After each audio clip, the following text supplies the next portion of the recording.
A arrancar con el día de hoy. Veo caras nuevas, pocas pero nuevas.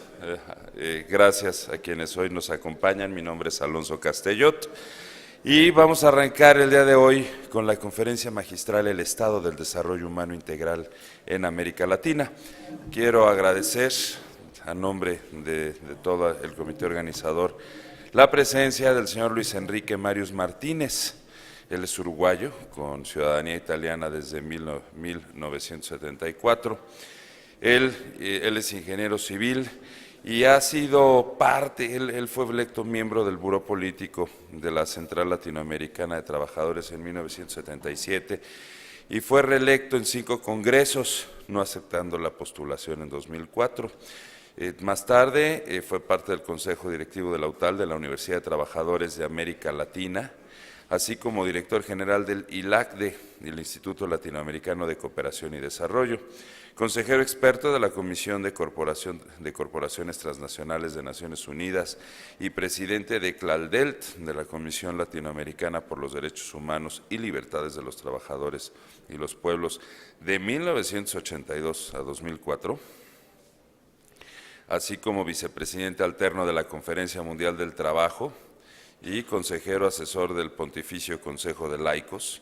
Él también, en el transcurso de su carrera, fue dirigente de Acción Sindical Uruguaya y del Instituto Nacional de Estudios Sociales. Tiene una larga experiencia, un largo camino andado, y hoy, como ponente en el primer congreso, fue ponente en el primer Congreso Latinoamericano de Doctrina Social de la Iglesia. Ha participado en muchas y muy diversas actividades que nos ligan a los trabajadores de Latinoamérica y a la visión de la doctrina social cristiana. Les pido un aplauso afectuoso para Luis Enrique Marius Martínez.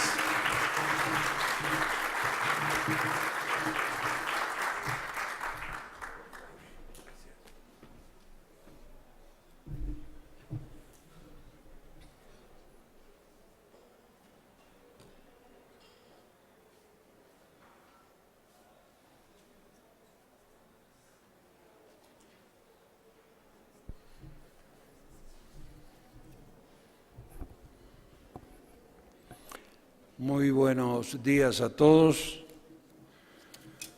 Yo antes que nada quiero agradecer a mi querido amigo Luis Eduardo Olivera por haberme invitado a este importante encuentro y a todos ustedes por brindarme la oportunidad de compartir algunas reflexiones y experiencias, angustias y esperanzas con relación al derecho incuestionable e indispensable que tenemos todos de hacer la vida humana cada día más humana, es decir, más cristiana. Se nos plantea una pregunta que parece muy sencilla, pero que, como toda buena pregunta, el problema no está en sí misma, en la pregunta, sino en la respuesta. ¿Cuál es el estado de desarrollo humano integral en América Latina? Esta pregunta nos conduce obligatoriamente a varias reflexiones, que son tan importantes como la misma pregunta, en la medida en que la asumimos y buscamos responderla. La mejor forma hoy en día que se utiliza es sacar el cuerpo y dejar que vengan otros a responder las cosas que debemos responder nosotros. Una primera reflexión. Debemos clarificar qué entendemos por desarrollo. Y ayer yo escuchaba algunas cosas y quiero con muchísima sinceridad decirles que estamos en una visión totalmente distinta. Y creemos, y aporto, y provoco además, en buscar alguna instancia de profundizar algunas cosas. Muchas veces, y muy lamentablemente, nos olvidamos que quien llevó el concepto de desarrollo a sus niveles más altos de comprensión internacional fue el recordado Papa Pablo VI, en su no siempre recordada y menos aún aceptada y profundizada encíclica Populorum Progressio, que es realmente una joya hoy con plena actualidad. Es a partir de ella que se proyecta el PNUD, Y eso no lo publicitamos como deberíamos hacerlo, porque muchas veces se utilizan propuestas nuestras, es decir, cristianas, en función de otros intereses y nos callamos la boca. Desde el desarrollismo hasta lo sostenible, lo sustentable, incluso la sustitución de desarrollo por crecimiento, nunca fue, como lo esperaba Pablo VI, fundamento de la paz. Y si no, sepamos que desde Pablo VI hasta la fecha han muerto en el planeta más seres humanos de hambre y falta de atención sanitaria que en las guerras. La mayoría de ellas inventadas por razones económicas y de poder, pero en todos los casos abandonando lo humano y lo integral. En ello nuestra preocupación por recuperar y profundizar el concepto de desarrollo, asumiendo la centralidad de la persona humana. Ayer lo dijimos y esto lo compartimos todo, pero entonces tenemos que hablar de desarrollo humano. Y nos evitamos todos los problemas.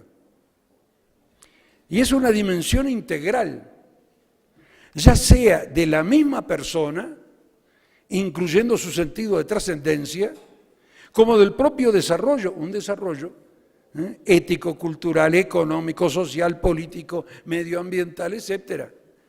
Entonces estamos hablando de algo realmente sustantivo y no permitimos que nadie venga a ponerle adjetivos. Para nosotros el desarrollo humano integral es un concepto pleno. Los demás son cosas que se pueden clarificar, neutralizar o negar el trasfondo mismo de lo que queremos, porque no existe un desarrollo neutro, ni tecnocrático, ni aséptico. Todo modelo de desarrollo es referencia y producto de un pensamiento, de una ideología, de un conjunto de valores y principios que lo inspiran. Si visualizamos la historia del género humano, nos encontraremos con diferentes modelos de desarrollo, emergentes de los pensamientos de moda o de los imperios de turno. No es casual que en América Latina solo 2 países iniciaron su independencia con dirigentes y un pensamiento que no era el de la Ilustración, operado por la masonería.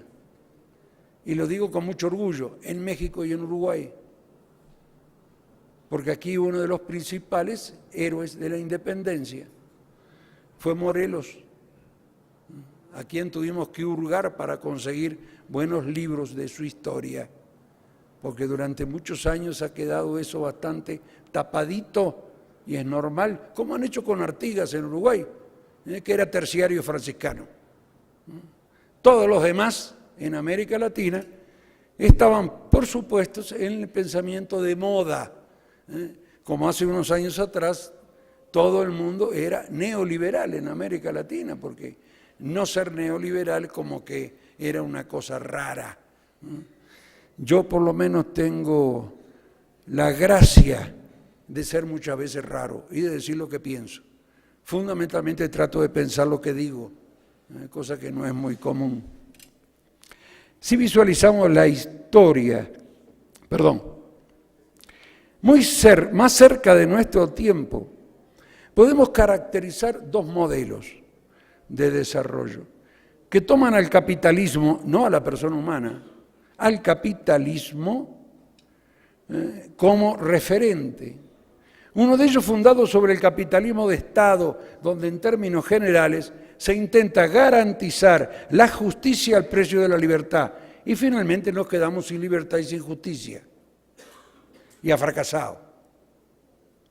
El otro adscrito al capitalismo privado que en función de una supuesta libertad enajena la justicia. Y si bien este modelo ha sido el más adaptable a las últimas variables históricas en cuanto a su persistencia con diferentes nombres, también le ha negado a la persona tanto la justicia como su libertad. La supuesta justicia social acaba siendo demasiado cara en manos del monopolio mundial de 147 empresas, según un reciente estudio de la Universidad de Zúrich, en Suiza, que maneja más del 40% de la riqueza mundial. Y que si tenemos en cuenta quiénes son los dueños de esas empresas y no las empresas en sí mismas, terminamos hablando de 19 familias que hoy deciden las crisis y las confrontaciones armadas para sostener las transnacionales armamentistas o el control de las fuentes energéticas. Y esto lo decimos porque tratamos de buscar la verdad y ahora vamos a ver, porque creo que debe ser una obligación nuestra de fondo. Una pregunta derivada de esta reflexión que hoy estamos obligados a responder ¿es posible pensar, elaborar e impulsar un modelo de desarrollo que sea humano e integral? Un modelo fundado sobre la centralidad de la persona humana e inspirado en valores y principios que hacen a nuestra concepción humanista y cristiana. Segunda reflexión. Y ante quienes intentan escondernos la realidad, estamos obligados a buscar la verdad hasta el fondo. En la Semana Santa de Madrid, en la catedral, en la Almudena, el Viernes Santo siempre el arzobispo le pide a una personalidad que comparta un mensaje. El año pasado fue un querido amigo personal, el varias veces eurodiputado doctor Jaime Mayor Oreja, y él hizo la siguiente reflexión. A Jesús no lo crucificaron por mentir, lo crucificaron por decir la verdad, por ser la verdad, capaz de causar un auténtico sismo en la sociedad de su tiempo y en el nuestro. En la sociedad en la que vivimos, sacudida por una profunda crisis de valores, se persigue a quien se atreve a decir la verdad, no a quien miente. Por eso seguimos dándole muerte a Dios. Fin de la cita. Esto me parece que es vital. Y con mucha valentía él lo dijo. Bueno, urbi et orbi, para que el que quiera oír, que lo viva. En diciembre del 2012, el Papa Benedicto XVI nos decía en el Congreso Internacional Ecclesia in America, que por cierto una segunda versión se hace la semana próxima, en la cual vamos a estar, ¿cómo no preocuparse por las dolorosas situaciones de migración, desarraigo y violencia, especialmente las causadas por la delincuencia organizada, el narcotráfico, la corrupción o el comercio de armamentos? ¿Y qué decir de las lacerantes desigualdades y las bolsas de pobreza provocadas por cuestionables medidas económicas, políticas y sociales? Fin de la cita. Y lo decía un papa que tenía realmente una característica de preocuparse mucho más por los contenidos que por la propia realidad circundante, en la cual siempre hacía un esfuerzo, y eso ayudó muchísimo, a muchos nos ayudó a ubicarnos por encima y poder ver las cosas en otra forma. Pero más claro y terminante lo fue el Papa Francisco en su mensaje al director de la FAO. Hace una semana, con ocasión de la Jornada Mundial de la Alimentación, dijo el Papa Francisco, no es tolerable el escándalo del hombre en un mundo en que 1/3 de la producción alimentaria no está disponible a causa de pérdidas y derroches cada vez mayores. Una tragedia en la que viven millones de personas hambrientas y malnutridas, entre ellos muchos niños. Y no hay que afrontarla con la lógica ocasional de la emergencia, sino como un problema que interpela nuestra conciencia personal y social y exige una solución justa y duradera. Está confirmando la necesidad de luchar por un desarrollo humano integral. Tampoco puede tolerarse que se intente justificar nuevas invasiones armadas con la existencia de gases tóxicos, cuando nadie o muy pocos preguntamos sobre los laboratorios que lo producen y los venden, sobre la supuesta legitimidad de algunas naciones en poseerlos y negarles a otro la tenencia, sobre la necesidad de otros países en propiciar aventuras genocidas en beneficio de la industria armamentista.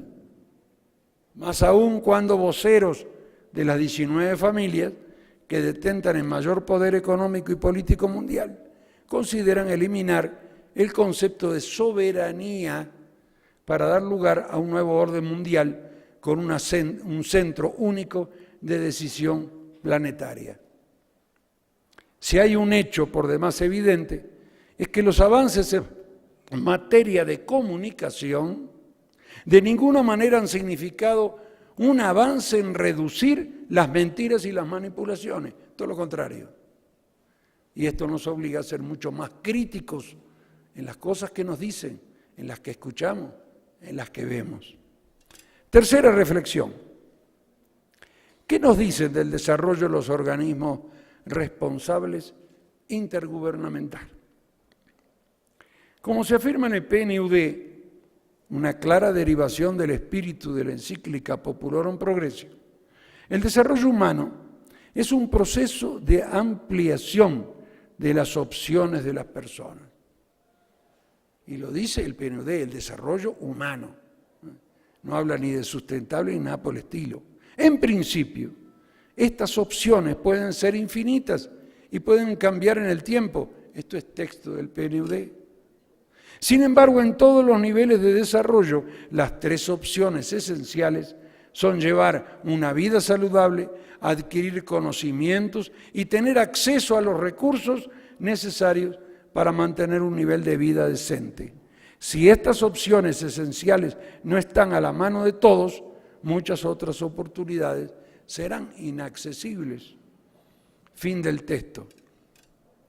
En el compartir esta conceptualización, dimensión y compromiso con el desarrollo, nos resulta por demás insultante la lamentable ausencia de una información veraz y efectiva sobre la evolución o involución de nuestro desarrollo regional y el correspondiente a cada uno de nuestros países, pero además reduciendo la dimensión del desarrollo con unos parámetros que en nada se condicen con nuestros principios y son inventados para justificar ciertas políticas fundadas sobre la concentración y manejo del poder internacional. Ello nos obligó en el CELADIC a reunir en el mes de marzo pasado en la ciudad de Panamá a un equipo especializado sobre desarrollo, que fue ampliado y enriquecido con la participación de destacados especialistas en el tema. Intentamos una definición de la realidad del desarrollo en América Latina, pero desde la perspectiva nuestra. Más aún, nos animó el mensaje del Papa Benedicto XVI cuando nos dijo: el desafío de la crisis, la necesidad de certezas, nos obligan a mirar la realidad hasta el fondo. Es por eso que para vivir necesitamos abrir de par en par nuestras ventanas. Es la búsqueda de la verdad. Fin de la cita. Buscándose una síntesis amplia, pero comprensiva, debemos hablar de una situación compleja y contradictoria.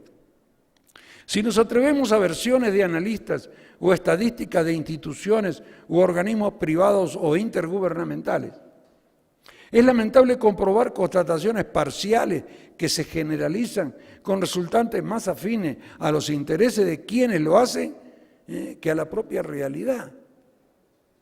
Y esto no nos podemos callar. Si nos callamos, lo estamos aceptando como válido. No deberían, pero se aprecian más distorsiones cuando las estadísticas o análisis provienen de muchos de los organismos oficiales nacionales.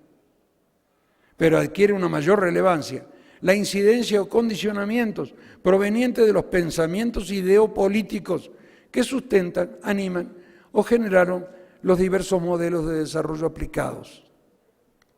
Nos quieren vender mentiras o medias verdades, las que muchas veces aceptamos impasibles por no buscar la verdad. Para ello basta con un ejemplo. El gobierno de Venezuela afirma haber superado el desempleo, reduciéndolo a menos de 2 cifras. Eso es cierto. Pero ¿cuál es el parámetro de medir el desempleo? Más de 1/3 de la población venezolana está en las llamadas misiones. Más de 1/3. Funcionarios del Estado, donde están obligados a ir a todas las manifestaciones del gobierno, a hacer todo lo que se les pida, y ganan un salario mínimo que solo alcanza a un 40% de la alimentación de una familia. Eso es empleo. Y esto es lo que tenemos que cuestionar. Las preguntas aquí deben ser: ¿qué significa el trabajo? ¿Qué oportunidad se da para satisfacer las necesidades elementales de las personas? Etcétera, etcétera. Al realizar un rápido seguimiento a los informes anuales de la CEPAL, podemos encontrar desde el informe del año 96, que se repite en todos los informes y todos los años. Vivimos en el continente más rico del planeta, pero también el más injusto. Si bien la desigualdad en los ingresos ha caído en la mayoría de los países desde el año 2000, la región sigue teniendo la distribución de la riqueza más desigual de todas las regiones del mundo, lo que se refleja en una persistencia de la pobreza. Es más que evidente que la región ha caído en una trampa de desigualdad, un círculo vicioso difícil de romper, porque no está claro que la tenue tendencia decreciente de la desigualdad sea sustentable en el tiempo, debido a 3 rasgos fundamentales. Es alta, es persistente y se reproduce en un contexto de baja movilidad económica. La CEPAL prevé se mantenga un crecimiento económico de la región para el 2013 en un 4%. Pero, sin embargo, y estas son 2 palabritas que yo les ruego, cuando agarren un informe de la CEPAL, del Fondo Monetario, búsquenla y lean después de eso. Pero, sin embargo, ¿no? Porque ahí aparece la verdad. En el informe 2012 de la CEPAL, presentado en noviembre del 2012, se afirmó que se mantiene estable el número de personas en extrema pobreza o indigencia en una cifra igual desde el 2011, 66 millones de personas, finalizando el año 2012 con 166 millones de personas en situación de pobreza. 1 millón menos que en el año 2011, lo que equivale a un 28.8% de los habitantes de América Latina. Es decir, continuamos siendo el continente más rico, pero el más injusto del planeta. Y el mismo informe sintetiza que las actuales tasas de pobreza e indigencia son las más bajas observadas en las últimas 3 décadas, pero aún estando frente a niveles inaceptables en muchos países. De la misma forma que si hablamos de crecimiento debemos manejarnos con parámetros de medida económica, cuando necesitamos referirnos al desarrollo, tenemos que manejar parámetros directamente relacionados con contenidos esenciales del modelo de desarrollo, y en el caso nuestro de la situación de la persona, y no de elementos macroeconómicos. Este hecho nos obliga a cuestionar directamente los parámetros existentes y manejados hasta la fecha, especialmente por organismos intergubernamentales, y elaborar y utilizar parámetros que se correspondan con nuestra conceptualización. En el CELADIC en este momento somos alrededor de 750 profesionales, empresarios, dirigentes sociales, académicos, que nos hemos propuesto uno de los puntos para el próximo año, poder elaborar un marco de parámetros distintos para poder medir el desarrollo. Es decir, midámoslo a partir del desarrollo humano integral, desde nuestra concepción, y no tener que aceptando los regalitos que nos hacen por ahí, porque vienen envenenados además. Cuarta reflexión.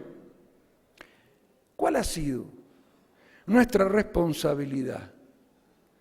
La responsabilidad de los que nos consideramos cristianos, los que intentamos ser algo más que bautizados. Y debemos hacerlo, muchas veces no lo hacemos, y es un grave error. ¿Qué hemos hecho hasta ahora?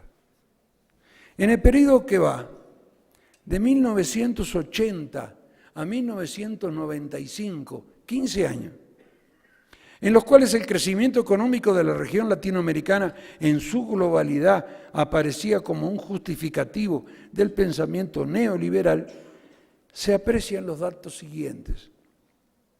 En 18 países, en los que habitaban 436.2 millones de personas, 57 de los 94 presidentes de la República, algunos de ellos bajo signo dictatorial, se declaraban cristianos, es decir, el 60.6%.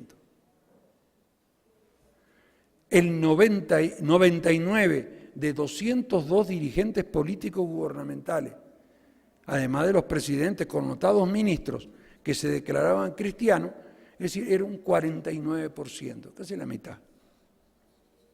En una estadística similar que hicimos en el año 2004, abarcando un periodo de 30 años, constatamos que el 68% de los dirigentes que tuvieron la responsabilidad presidencial, sea por elección o por usurpación, se declaraban católicos. El hecho innegable de que antes y después de las décadas perdidas para la mayoría y ganadas para unos pocos, si los dirigentes que se autodefinían como cristianos hubiesen actuado como tales, no solo como honestos, y ya hubiese sido un avance, sino aplicando los principios esenciales de la enseñanza social cristiana, jamás se hubiese generado la controversial situación de sobrevivir en el continente más rico del planeta con la más injusta distribución de la riqueza. Son muchas y variadas las conclusiones que pueden extraerse de esta situación, pero no podemos eludir esto en la medida que no asumamos nuestra propia realidad.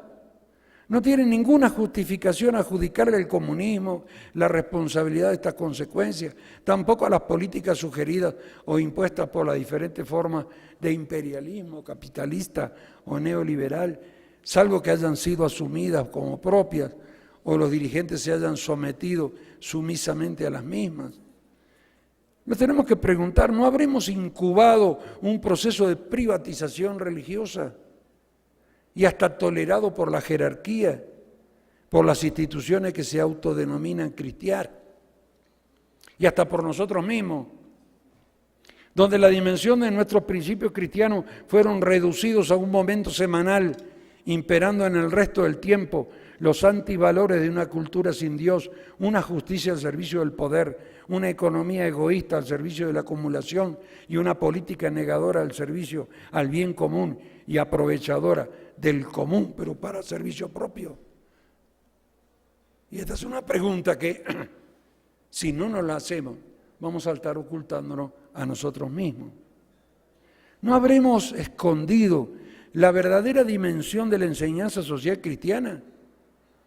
¿O quizá no la habremos agotado solo a través de cursos y seminarios como sucede hoy mismo? Y en muchos casos, en lugar de pensar, elaborar y ejecutar o impulsar propuestas alternativas fundadas sobre los valores de la solidaridad, la subsidiariedad, el comunitarismo, el personalismo, el bien común, etcétera, etcétera. Quinta reflexión. Estamos obligados a caracterizar la realidad y el desarrollo en los momentos actuales de nuestra Latinoamérica. Y esto es lo que nos lleva a cambiar una serie de cosas. Y tenemos que sacudirnos. Cuando se habla de democracia en América Latina, nosotros, democracia, izquierda, derecha, bueno, eso es tratar de interpretar una realidad con parámetros totalmente perimidos. Es como querer medir el agua con una balanza. Se mide por litro y no en otra forma. Nosotros hablamos de hibridocracia. Estamos en una mezcla muy parecida. a las legendarias griegas donde aparecían las mezclas de hombre con animales. Vivimos democracia, lo que importa en esta hibridocracia es hacer elecciones. Y no importa cómo se hagan. El problema es llegar nada más. Y después decidir lo que nos interesa y se acabó la historia. Es decir, las elecciones como que le dan a uno una etiqueta para luego hacer lo que se le dé la gana. Y eso impera en el campo internacional. Y esto es muy triste, no es una auténtica democracia. No hay, o por lo menos hay ejemplos, pero muy parciales, de verdadera y efectiva participación responsable del pueblo en la construcción de un futuro distinto. ¿Qué significa para nosotros eso, la participación ciudadana? ¿Qué entendemos por política? ¿Cómo se expresa la responsabilidad de un pueblo en la construcción de su destino? Y hablamos mal de los políticos, ¿no? Y dejamos la política a algunas personas. La política es una función excelsa, fundamental del ser humano y especialmente del cristiano como servicio al bien común. Quiere decir que todos hacemos política, nos guste o no nos guste. Incluso cuando no la practicamos, estamos haciendo política porque se la dejamos en manos de otros. No nos quejemos, asumamos nuestra responsabilidad.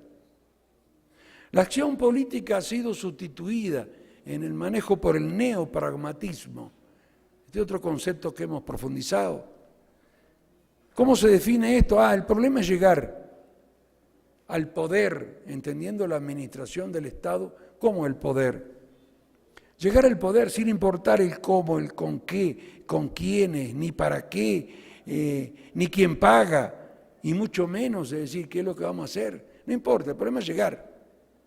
Luego hacer lo que más conviene para beneficio propio y de quienes nos apoyaron, tratando de quedarnos la mayor cantidad de tiempo posible.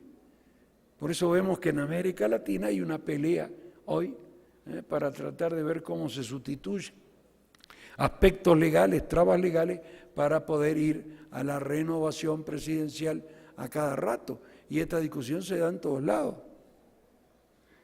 Lo mismo sucede con el narcotráfico.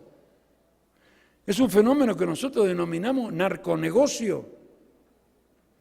Porque nadie se pregunta qué laboratorios y de qué países proveen las materias químicas para procesar la droga.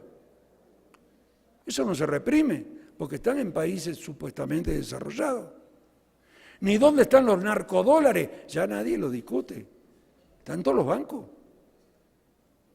Parecería ser que los únicos traficantes, y los hay, somos los latinoamericanos.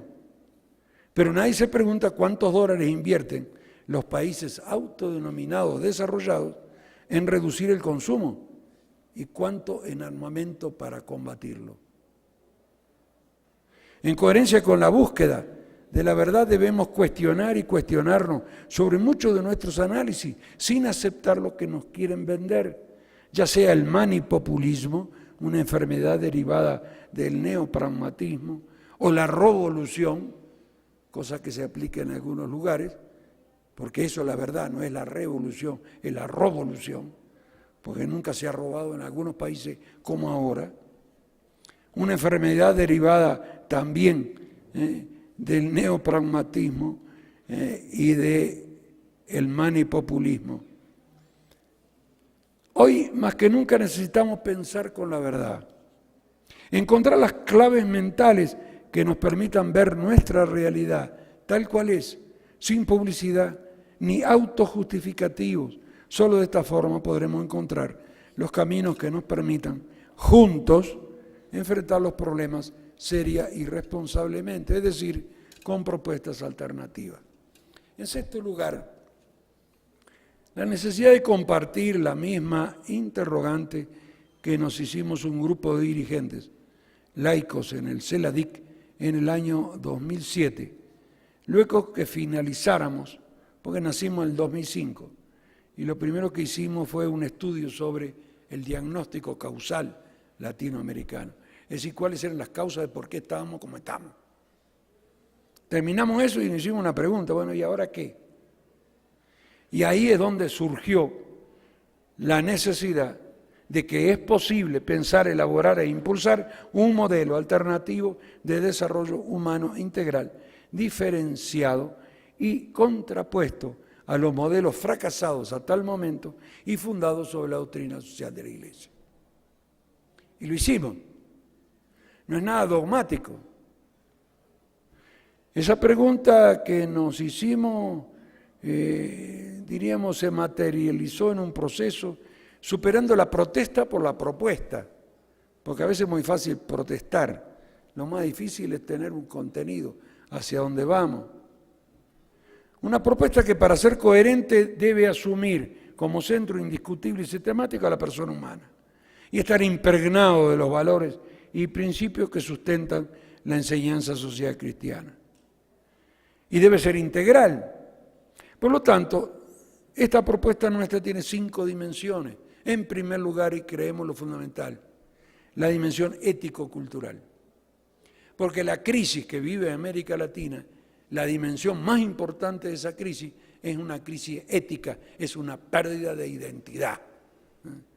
Hoy en América Latina, y quizá a mí me duele porque vengo de una historia en Uruguay de confrontación ideológica muy caliente, desde los años 60, ver hoy de que da lo mismo ya ser comunista, socialdemócrata, demócrata cristiano, uno pregunta y va a los países y las políticas son las mismas, los resultados son los mismos, todos nos callamos, nos toleramos y nos aprovechamos.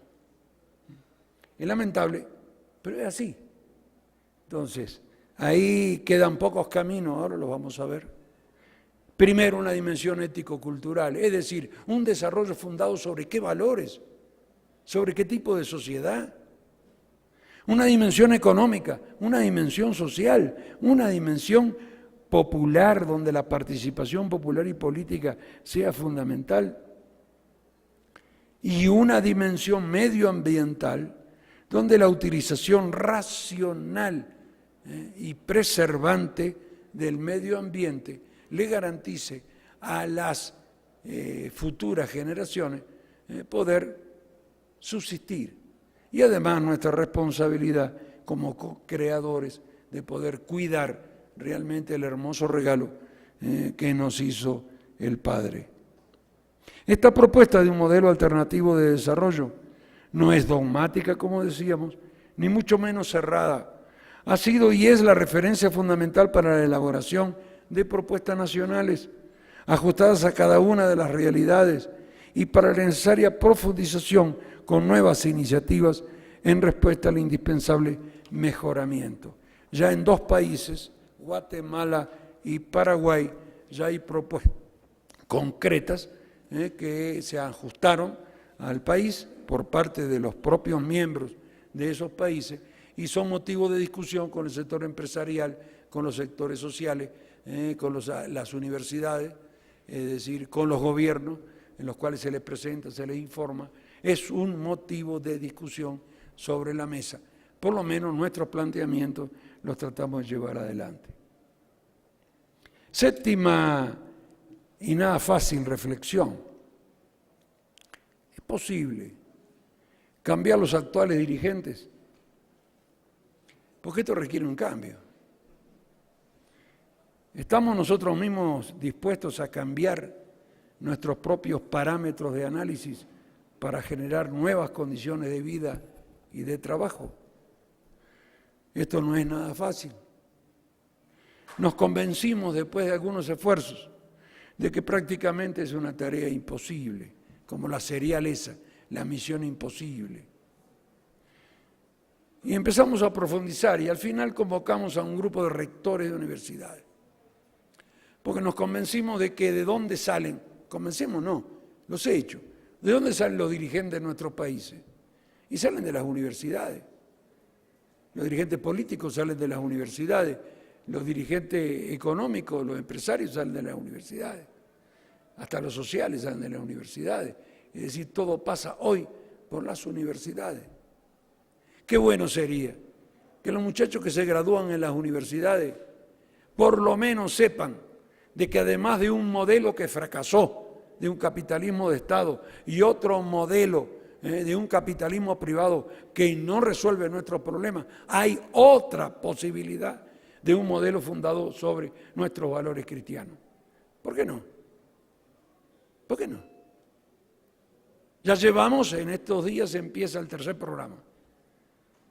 Ya hay más de 300 profesionales que han salido haciendo un curso virtual de 7 meses, cada uno, sobre desarrollo humano integral.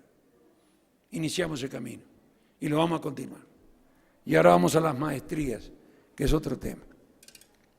La pérdida de influencia de los pensamientos tradicionales que imperaron en décadas anteriores dieron paso a modelos desenfrenados basados en un claro relativismo ético-cultural, en un pragmatismo económico acumulador, en un desprecio por todo lo social y en un contagioso neopragmatismo político.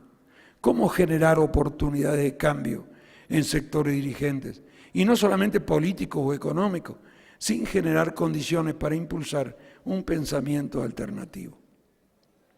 Y ahí empezamos a hacer ese tipo de trabajo. Nos reunimos con 7 universidades, el primer programa se hizo con 7, el segundo con 9 y el tercero que iniciamos ahora lo iniciamos con 20 universidades de 16 países de América Latina. No están todas las que quisiéramos, ni tampoco fuimos a visitarlas todas.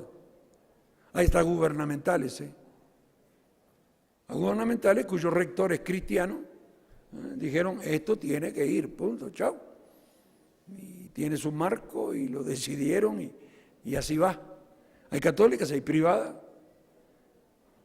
Y quiero destacar aquí, por ejemplo, el gran calor con el cual la mayoría de las universidades que han asumido este programa son de los salesianos. Los salesianos. Fue una gran sorpresa, muy grata para nosotros. Sin lugar a dudas hay una influencia de un gran amigo que nos ha acompañado siempre y que participa de nuestras reuniones, que es el cardenal Óscar Rodríguez, el arzobispo de Tegucigalpa.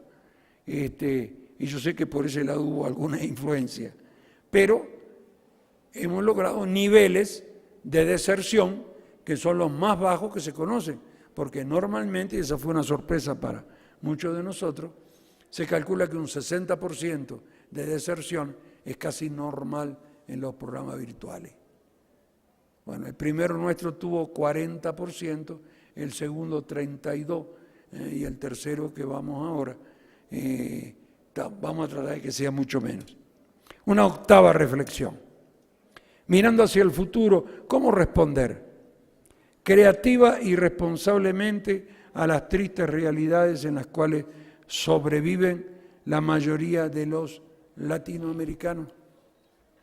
Ayer cuando íbamos para el teatro,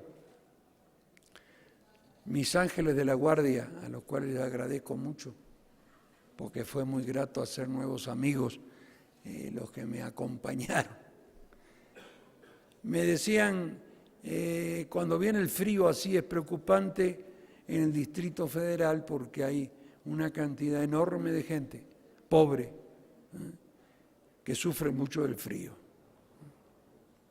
Yo digo, eso es preocupante y no es por imitar a Francisco, que lo conocemos hace tiempo, pero cada vez que a un ser humano le duele algo, yo creo que a todos nos debería preocupar, ¿no? Y ver qué podemos hacer para ayudar. Y si no, el día de mañana, ¿qué va a pasar cuando hagamos el balance de nuestras cuentas? Yo creo que este es un tema muy importante. Nuestro optimismo está limitado a la realidad y nuestra esperanza se fundamenta en una propuesta que con todas sus limitaciones y necesidades de adaptaciones se ha transformado en un compromiso que va más allá de nosotros mismos. Cuando digo más allá de nosotros mismos, y que esto no es trabajo de nadie en particular, ni mío que soy el director general, ni de ninguno de los directivos del CELADIC, es un trabajo conjunto. Nosotros no tenemos estructura, hablamos de capítulos. El eje nuestro es el encuentro, saber encontrarnos. Nosotros no hacemos ninguna reunión sin documentos previos Y a esos documentos le pusimos nombres. Son documentos mártires. Estamos obligados a martirizarlo, a mejorarlo. Eso sí, mejorarlo. Cada uno no te gusta, sácalo y pon lo que a ti te parece. Y lo compartimos nuevamente y nos damos el tiempo que sea necesario. Acá no hay ningún tipo de imposición. Todo es compartido. Y yo creo que esta es una de las cosas que por lo menos a nosotros nos llena mucho. Pero ¿qué nos planteamos? Ahora en enero tenemos nuestro Consejo General, que lo hacemos en Panamá, donde tenemos la persona jurídica. En primer lugar, la profundización y elaboración de un modelo educativo integral para América Latina. Es decir, cosas que nos faltaron de la propuesta y que son indispensables. En primer lugar, un modelo educativo integral para América Latina. Nos han mentido nuestra historia. En algunos países uno va y empieza a preguntar. Yo, disculpen la anécdota, pero me reúno mucho con los jóvenes universitarios de los últimos años. Yo estaba en Lima y les pregunté si conocían las máximas incas. Me quedaron mirando, como diciendo, ¿con qué se come eso? Los incas tenían 5 máximas. El que violaba una sola lo mataban. Y las 5 máximas eran no mentir, no robar, no ser ocioso, no engañar, etcétera. La otra no me olvido. Las conozco más en aymara que en español. Y entonces cuando se las digo en aymara, nadie me entendió, nada. Estoy hablando de Lima, Perú. Y digo, son esta y esta. Ahora, yo les voy a pedir a ustedes, en primer lugar, después, reflexiones sobre cómo es que no saben esto. No aprendieron esto. Están en los últimos años de estudio en la universidad y no han aprendido esto. Pero dígame una cosa, si medimos nosotros a los actuales dirigentes de ustedes, empresarios, políticos, sociales, lo que sea, con estas 5 máximas, ¿cuántos pasan el examen? Unánimemente todos me dijeron, ¡ninguno! Fue muy triste. No, digo, no exageren. Yo no voy a ventilar esto fuera. No, ninguno. Entonces, ¿por qué no viven ustedes de acuerdo a las máximas incas? Por lo menos eso. Hay una historia que les viene con valores. Con los obispos de Bolivia coincidimos en una apreciación que es muy rica. A mí me resulta hermosísima, ¿no? Y es de que en América Latina el verbo estaba antes que el Evangelio. En nuestros pueblos primigenios existían elementos, valores nuestros antes que llegaran los misioneros. Yo personalmente lo he vivido eso. Lo he vivido en Bolivia, lo he vivido en Perú, en viejas comunidades, lo he vivido en Guatemala. Y espero algún día tener tiempo para meterme en México también y poder conocer eso. Hay cosas hermosísimas de nuestro pasado. Es decir, el problema no son las etiquetas, es algo que hacen a nuestra identidad. Recuperemos nuestra identidad. Recuperemos nuestra identidad. En Bolivia, cuando yo llego al aeropuerto, a mí me meten la mano en el bolsillo los amigos y me ponen unas hojitas. Yo no masco chicle allá. Masco hoja de coca, porque lo que me permite sin ningún problema, apenas llego, subir la escalera corriendo a 4.000 metros de altura y con 74 años encima. Ningún problema. Entonces esa gente no me mete en un chiclet, sino que la hojita de coca. Hay cosas en el pasado que nosotros deberíamos hacer un esfuerzo en recuperar. Pero todo eso tiene que ser parte de una educación distinta, totalmente distinta. Y no quiero contarles una experiencia que tengo aquí cuando he preguntado qué valora un cristiano aquí en México más, si la independencia o la revolución. ¿Y por qué? Y se generó una discusión muy interesante hace 2 años atrás. Segundo objetivo que nos planteamos para el año que viene, lo que ya citaba antes, ¿cómo medimos un desarrollo humano integral? Hay que buscar nuevos parámetros, ya hay un equipo que está trabajando en eso. Tercero, recuperar la política como servicio al bien común. La política como el más auténtico y efectivo compromiso con el bien común. ¿Cómo lo hacemos? Cuarto, un sistema de protección social integral para toda América Latina. Es una locura.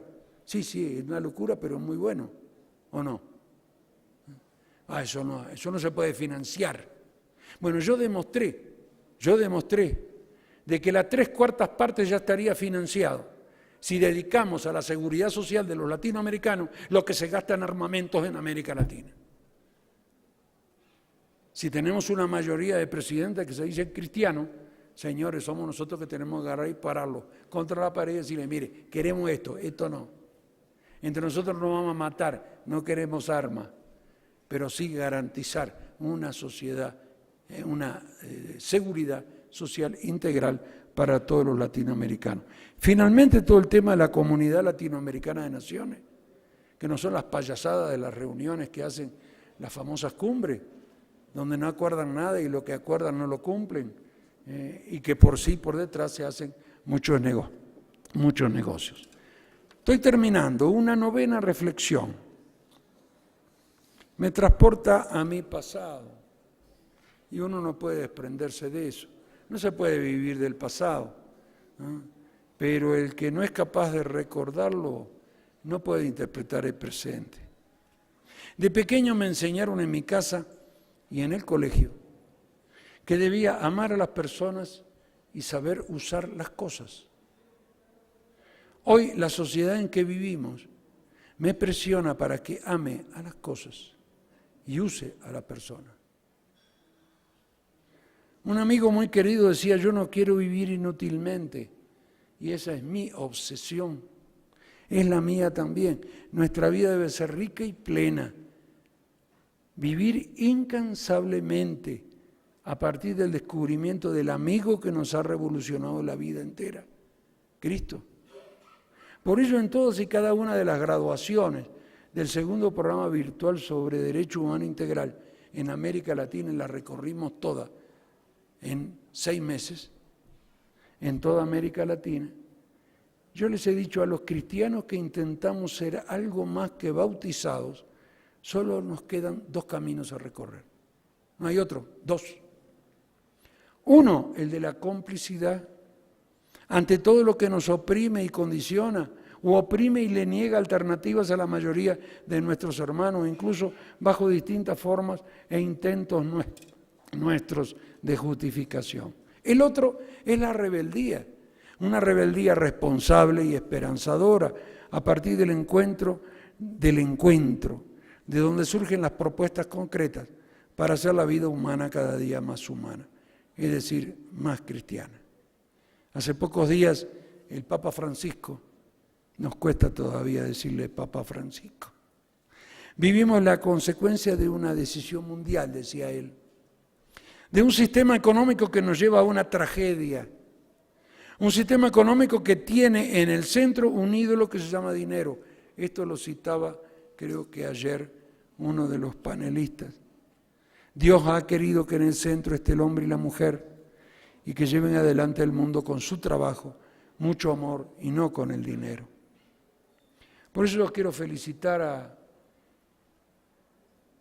a esta organización, a Luis Eduardo por todo el trabajo realizado, porque lamentablemente recorremos América Latina y bueno, en mi tierra por ser cristiano me metieron preso, entonces yo no tengo problema en decirlo en cualquier lugar, sí, soy cristiano, trato de serlo con todas mis limitantes, con todas mis dificultades. Pero él hablaba de que había que trascender las personas, y es lo que se plantean ustedes. Por eso, decir de que uno es cristiano y que una institución parte de valores cristianos es una cosa que yo personalmente elogio y acompaño. Él decía algo muy similar a lo que venimos diciendo nosotros. Hay que navegar contracorriente. El cristiano tiene que aprender a navegar contracorriente. Yo lo puedo decir y me resulta un poco fácil porque nací a 2 cuadras del mar, en Montevideo, y desde pequeño allá nos tiran al agua porque la mejor forma de aprender a nadar Uno tira el agua y uno nada solo. Nadie le enseña que el brazo aquí, que no. Y si no, glu, glu. Es decir, uno ahí empieza a moverse. Ahora, navegar es otra cosa. Y navegar, uno aprende, ya tiene 7, 8 años y agarra un bote, no sé cómo le llaman acá, un plástico, una batea, un palo, un pañuelo, un trapo, y lo despliega y ve cómo todo se mueve. Ah, muy bien, pero que uno va hacia donde va el viento, eso no es navegar. El problema es cuando yo quiero ir hasta allá y el viento viene de allá. Entonces eso me obliga a conocer algunas técnicas que son fundamentales. Es decir, cómo voy ubicándome, cómo aprendo a navegar, que no significa ocultar la verdad, sino lograr mi objetivo. El cristiano tiene que aprender a navegar contracorriente.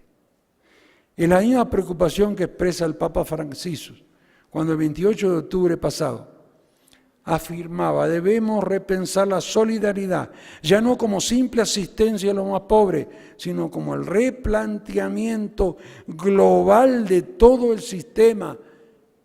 Replanteamiento global de todo el sistema, como búsqueda de maneras de reformarlo y corregirlo de una manera coherente con los derechos humanos fundamentales de todos los hombres. Debemos tutelar la centralidad de la persona humana, señalando que cada crisis nos ha hecho olvidar que por encima de la lógica de los negocios, de los parámetros del mercado, está el ser humano, a quien debemos concederle y ofrecerle la posibilidad de vivir con dignidad y de participar activamente en el bien común. La última reflexión. Siempre hay que morir, y lo decía el Papa Francisco también. Hay que morir un poco para saber salir de nosotros mismos, de nuestro egoísmo, de nuestro supuesto o inventado bienestar, de nuestra pereza, de nuestras tristezas y abrirnos a los demás.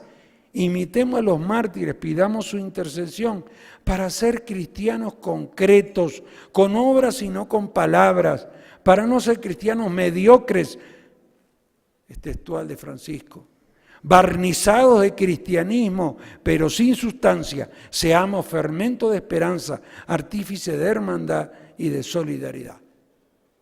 Qué cosa más linda, pero qué difícil. En el Celadic tenemos una pequeña oración, y termino con esto, de San Pío de Pietrelcina, que decía: el pasado, Señor, lo dejo en tus manos, en manos de tu misericordia. Es decir, y aquí pedimos perdón por todo lo que no hemos hecho y lo que hemos hecho mal. El futuro, decía él, bajo los designios de tu providencia, mi disponibilidad a hacer lo que son tus designios. Pero el presente, este presente que es nuestro, con mucho amor lo asumimos para cambiarlo y ofrecerlo a los demás, es decir, a tu servicio. Y esto creo que es lo que nos debe alumbrar. Finalmente, decía el Papa Francisco en algo que no se ha publicitado, no sé por qué, mejor dicho, sé por qué, pero bueno, una carta que le mandó a los seminaristas de una arquidiócesis en Buenos Aires. Buenos Aires no, en Argentina. Y decía: tengo miedo a los cristianos quietos. Terminan como el agua estancada. Y yo creo que esto nos tiene que hacer reflexionar y llevar a pensar también cómo, palabra más, palabra menos, lo afirmaba un controversial pero insigne mexicano: si sueño solo, es solo un sueño, pero si lo hacemos juntos, comienza a ser una realidad. Muchas gracias.